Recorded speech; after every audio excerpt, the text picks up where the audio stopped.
Bonsoir à tous et bienvenue dans le Flash Info. Le chef du gouvernement ivoirien a ouvert ce matin les consultations nationales sur le dividende démographique. C'est une activité de l'Office national de la population ONP. Elle s'est ouverte ce mardi au plateau et prendra fin le 25 novembre prochain. Ces consultations nationales ont pour objectif de réfléchir et approfondir les travaux sur le dividende démographique. On y reviendra dans la grande édition. Et parlant de démographie, sachez que selon le Fonds des Nations Unies pour la population, on compte aujourd'hui sur Terre plus de 1,8 milliard d'habitants de 10 à 25 ans et selon certains rapports, 3,6 milliards d'habitants de moins de 30 ans, soit plus de la moitié de la population mondiale. Il s'agit des adolescents de 10 à 19 ans et les jeunes de 15 à 24 ans. Les jeunes âgés de 15 à 24 ans représentent 21% de la population totale et chaque année, il sera environ 200 000 à atteindre l'âge de 15 ans. Dans l'actualité sécuritaire ce mardi, le ministre chargé de la Défense, Paul Kofi, a demandé aux militaires de regagner leur poste. Ces hommes en tenue manifestent dans différentes villes du pays pour un avancement et de meilleurs soldes. Il est demandé aux militaires de regagner leur poste, a déclaré Paul Kofi sur nos antennes. Le ministre a également annoncé une série de décisions pour calmer le mécontentement des casernes, comme le paiement d'arriérés de soldes et de frais de déplacement et une meilleure couverture de frais de santé. Vous l'entendrez dans la grande édition. Comme tous les pays du monde, la Côte d'Ivoire célèbre demain, 19 novembre 2014, la Journée internationale des toilettes, un événement pour favoriser l'accès à des toilettes décentes à des milliards de personnes dans le monde. Pour les autorités ivoiriennes, c'est le lieu de sensibiliser les Ivoiriens aux bonnes pratiques d'hygiène. Le thème de cette 14e édition de la Journée internationale des toilettes s'intitule comme suit « Dignité et égalité ». Du 21 au 30 novembre prochain, une campagne de vaccination contre la rougeole sera effectuée sur l'ensemble du territoire ivoirien.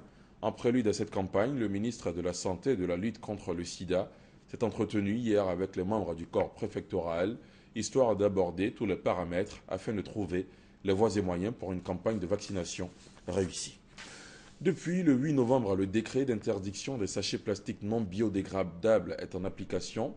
Après la phase de sensibilisation, l'Agence nationale de salubrité urbaine a décidé de veiller au respect de la mesure. La brigade de salubrité a effectué ce mardi une mission de contrôle sur le terrain. Le constat est que les habitudes n'ont pas encore changé. On en reparle dans le 20h. Le reste de l'actualité dans le monde en bref et en images nous mène au Japon, en Grèce, en Colombie, mais avant tout en France. AQMI, Al-Qaïda au Maghreb islamique, a publié hier soir une vidéo de l'otage français Serge Lazarevitch. L'Élysée a authentifié la vidéo dans la soirée. Serge Lazarevitch demande à François Hollande de tout faire pour sa libération. C'est la première fois depuis le mois de juin que Serge Lazarevitch apparaît dans une vidéo authentifiée par l'Élysée. Enlevé en novembre 2011 au Mali par Al-Qaïda au Maghreb islamique, l'homme d'affaires d'une cinquantaine d'années est en vie, mais se dit en très mauvaise santé. Le dernier otage français dans le monde demande à François Hollande de tout faire pour le libérer. En déplacement en Australie, le président a fustigé le voyeurisme de la barbarie après la diffusion de la vidéo. La poursuite du dialogue de paix en Colombie au point mort. Le gouvernement a suspendu pour la première fois sa participation aux négociations entamées depuis 2 ans avec les FARC, après l'enlèvement de 3 militaires, dont ce général. Une nouvelle session de discussion devait se tenir cette semaine à Cuba. La communauté internationale a apporté un soutien unanime à Juan Manuel Santos, le président colombien. Mobilisation massive en Grèce. Étudiants, employés, retraités. Au total, ils étaient 40 000 à manifester lundi dans les rues d'Athènes pour protester contre la politique d'austérité du gouvernement qui prévoit une réduction des salaires et des retraites. En fin de défilé, des heurts ont éclaté entre groupes de jeunes et forces de l'ordre. 7 000 policiers étaient mobilisés dans la capitale grecque. Des photos de mannequins, des poses équivoques. À première vue, des pop stars, mais en réalité, des soldats japonais. 60 marins et pilotes de chasse ont accepté de participer à une campagne pour promouvoir l'armée en photos et vidéos.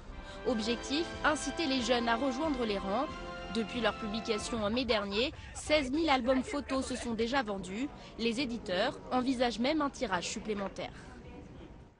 Et c'est la fin de ce Flash Info. Merci de l'avoir suivi. Prochain rendez-vous avec l'information à 20h.